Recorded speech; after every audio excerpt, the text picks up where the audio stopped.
Critically ill patients with respiratory infections represent some of the sickest patients that we care for in the hospital. When you look at outcomes of patients who have bacteremia, by and far the worst outcomes are always those patients who have a primary source of pneumonia. So in order to get in the ICU these days, you have to be pretty sick, often with multiple comorbid conditions.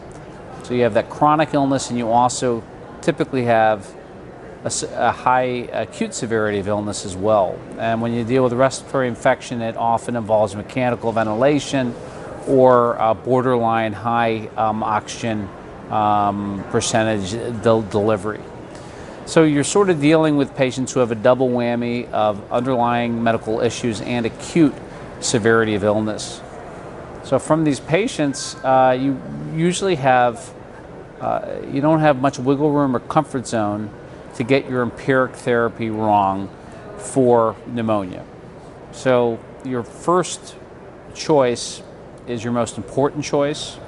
And in these patients, every hour or so delay of effective therapy can increase the risk for sepsis and for death.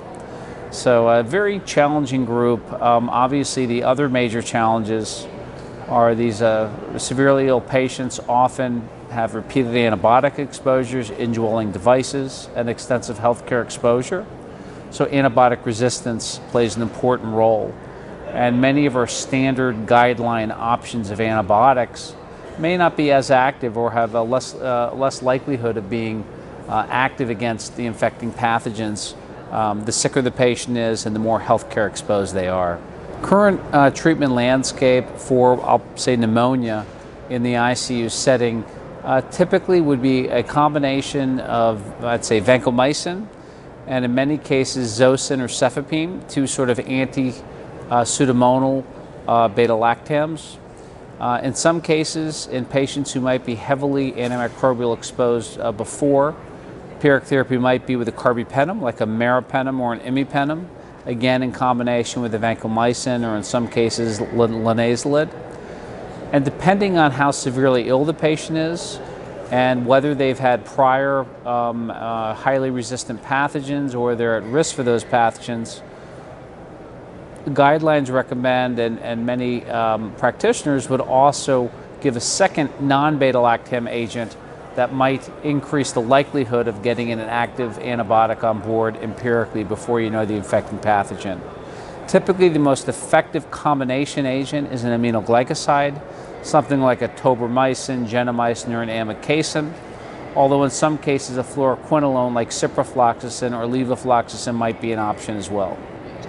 So one of the reasons why we're having this conversation right now and why we're having infectious disease meetings and ID Week is because our current treatment options for severe infections like pneumonia are effective for many patients, but there's a growing population of patients for which antibiotic resistance has rendered these antibiotics either less effective or in some cases completely ineffective. And I think some of the biggest threats in the ID world for the hospitalized patients are related to carbapenem resistance. When I say carbapenem, I'm not talking about any of our new combination agents, inhibitor combinations. But if you go back to meropenem and imipenem, we're seeing more and more resistance among Pseudomonas and Enterobacteriaceae and Acinetobacter. Carbapenem resistance often, not always, but often goes hand in hand with other beta-lactam agent resistance profiles, and often resistance to other classes of antimicrobials like the fluoroquinolones, for example. So when we are dealing with carbapenem-resistant gram-negatives in pneumonia and other invasive infections, we're also dealing with multi-drug, or in some cases extremely drug-resistant, and in few cases pan-drug-resistant pathogens. And this has really led IDSA to focus on the 10 by 20 campaign to get to 10 new agents by 2020, and now moving beyond that, calling for new antimicrobials that have novel mechanisms of action that can address some of these most resistant virulent pathogens like Pseudomonas and CRE.